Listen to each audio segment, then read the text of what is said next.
Hey, it's me. We're gonna take a look at the treehouse underneath, because someone asked. Okay, so underneath the treehouse, you have 5 trees holding up the treehouse, and one going through that's just kind of decorative here. So this bolt goes all the way through. So this is a inch bolt, inch thick, goes all the way through. This is the only one that goes all the way through. So here you can see very close that there is a piece of black steel pipe here. There's inside there, you can't see that, but there is a washer, 2-inch, 2.5 maybe, washer on one side of the black pipe, and then another one on the other side, and then the bolt head. And this is true for all the other ones, although all the other ones don't go through. So this basically makes a shaft that this board can slide on, and there's basically a cut here that allows movement this way, back and forth, if the tree sways this way, and back and forth this way. There's play here, going back and forth this way, if it sways this way. You can see there's room here. So that's how it's held up. So this bolt, so there's 5 trees that hold up the treehouse. 1, there's 2, there's this big guy here, which is about 14, 16 inches thick. This one back here we already looked at is only about 8 to 10 inches. This one's a pine, probably at least 30 of trees here. And this is our other 2 up front here.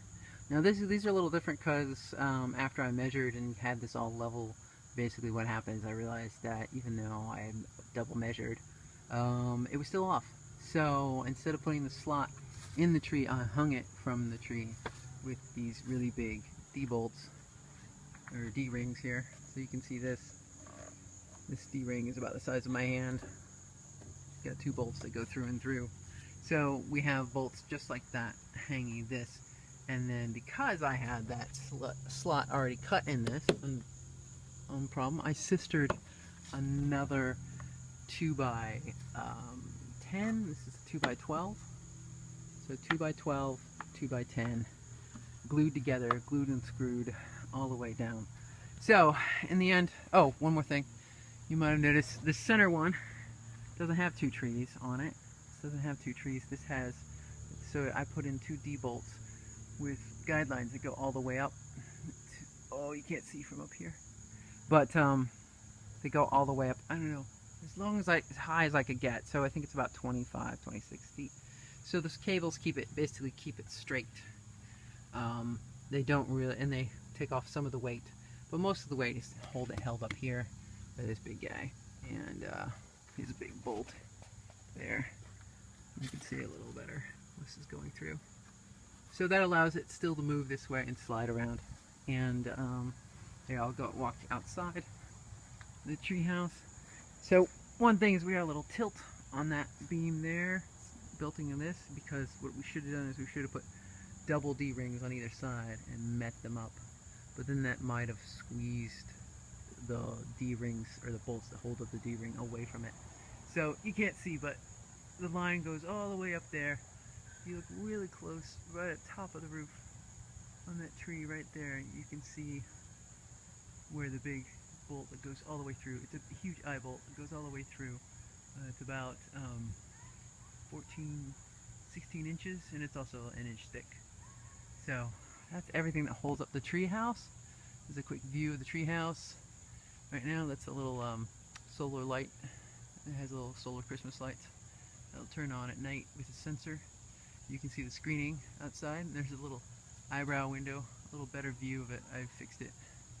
So, what else? Right now the ladder's out here. We have a rope ladder here, which was reinforced with wire nuts because it slipped.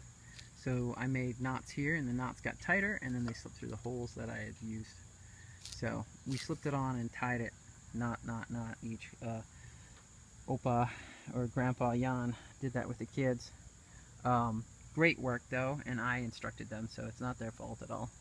I thought it would work out, and this is a fix. Eventually we'll probably need to do maybe a wire rope one. So, but the idea was that you'd be able to take that and lift it up, but unfortunately it swings so much. When you get on it, if you know physics, you swing your center of gravity, you swing really far unless you have really strong muscle strength to keep it up.